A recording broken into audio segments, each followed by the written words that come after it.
want you to think of your earliest childhood memory. Close your eyes. Really picture it. Maybe it was your 4th birthday party. Maybe it was a trip to Disney World. Maybe it was the time you fell off your bike and scraped your knee. You can see the colors, right? You can smell the grass. You can feel the fear or the joy. It feels as real to you as the phone in your hand right now. Now I have a question for you. How do you know that actually happened? You are probably thinking, because I was there, I remember it. But what if I told you that memory is a lie? What if I told you that your brain invented that scene based on a photograph you saw 10 years later, or a story your mother told you at dinner?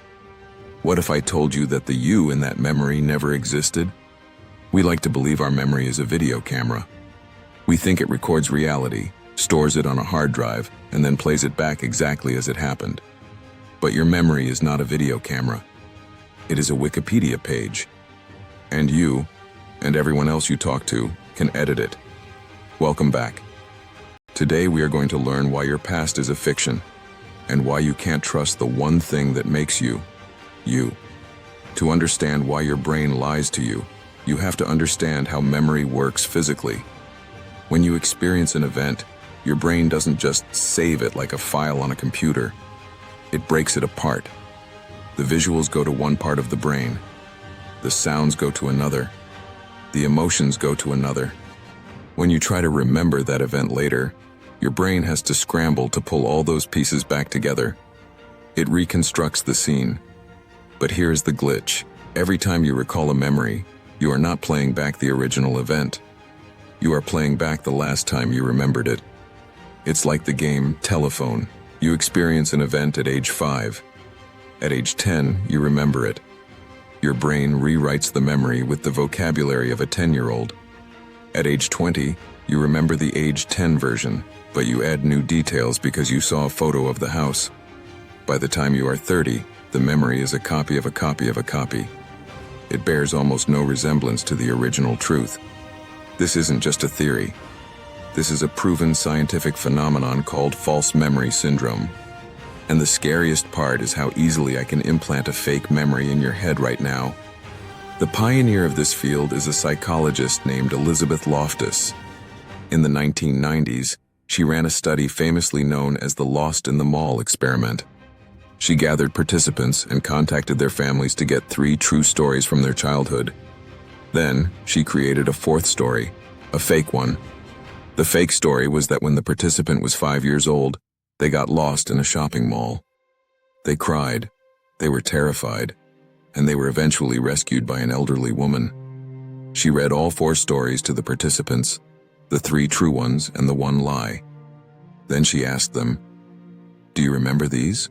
A quarter of the participants, 25%, said, "Yes, I remember getting lost in the mall." But they didn't just say yes, they started adding details. They remembered the color of the elderly woman's coat. They remembered the specific toy store they were looking at. They remembered the feeling of their mother's hand when they were reunited. They were crying real tears over an event that never happened. Loftus proved that if you suggest a memory with enough confidence, the human brain will simply invent the footage to match the script. She did it again later with Disney World. She showed participants a fake advertisement for Disney World featuring Bugs Bunny. Later, she asked them about their trips to Disney. A huge percentage of people vividly remembered meeting Bugs Bunny at the Magic Kingdom. They described shaking his hand and hugging him. There's just one problem. Bugs Bunny is a Warner Brothers character. He has never been to Disney World. It is physically impossible. But because the suggestion was planted, their brains fabricated a reality where it happened. Now, you might be thinking, okay, so I might remember a cartoon rabbit wrong. Who cares? You should care. Because this glitch in our software is ruining lives. It is destroying the justice system. We rely on eyewitness testimony to put people in prison. We assume that if a victim looks at a suspect and says, "That is the man who hurt me," they are telling the truth. And they usually are. Or at least, they think they are. But they are often remembering a ghost. Consider the case of Steve Titus. In 1980, a woman was raped on a secluded road. She told police the attacker drove a car that looked like Titus's car. The police brought Titus in. They put his photo in a lineup. The victim looked at the lineup and said, "He looks the most like the attacker." Notice she didn't say, "It's him."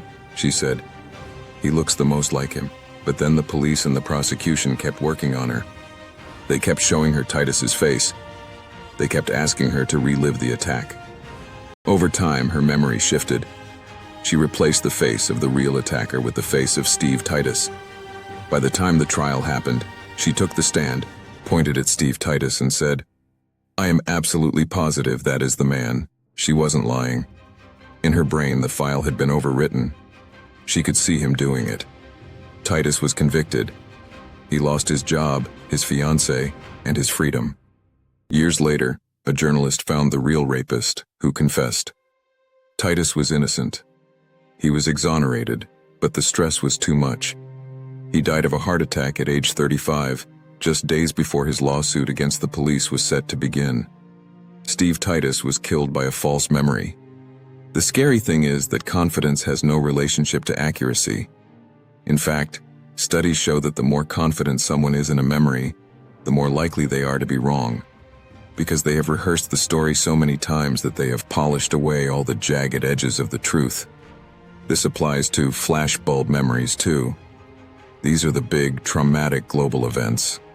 9/11, the Challenger explosion, the Kennedy assassination. You know exactly where you were when those things happened. Or do you?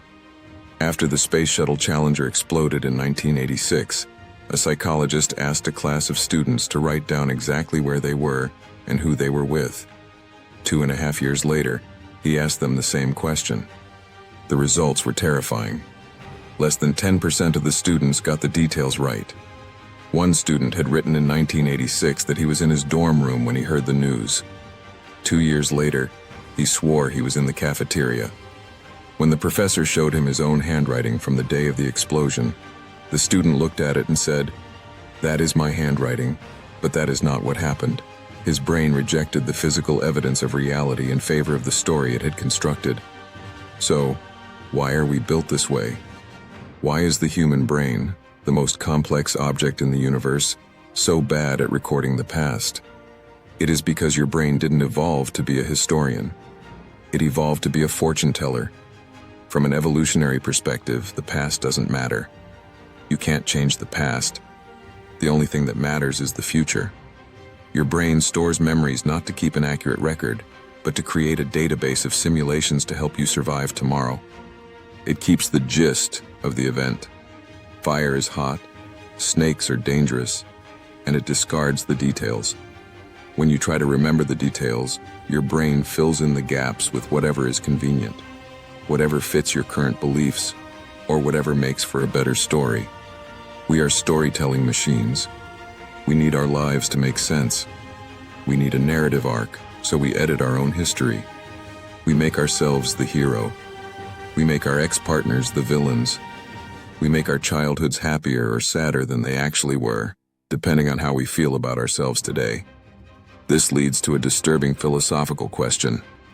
If your memories are constantly changing, and if your personality is just the sum of your memories, then who are you? Are you the same person you were 10 years ago? Or are you just a new person who has inherited a set of slightly corrupted files from a stranger? We treat our past like a foundation of concrete, but it is actually a foundation of sand. Every time we visit it, we shift the grains. So, the next time you get into an argument with your partner about what really happened, or you feel nostalgic for the good old days, stop, take a breath, and realize that you aren't arguing about reality. You are arguing about a story. You can't trust your past. You can only trust right now, because right now is the only thing that is actually real. If you want to question your own reality even more, hit that subscribe button and let me know in the comments, what is a vivid childhood memory you have that you later found out was totally impossible? Remember, your life is a story, but you are an unreliable narrator.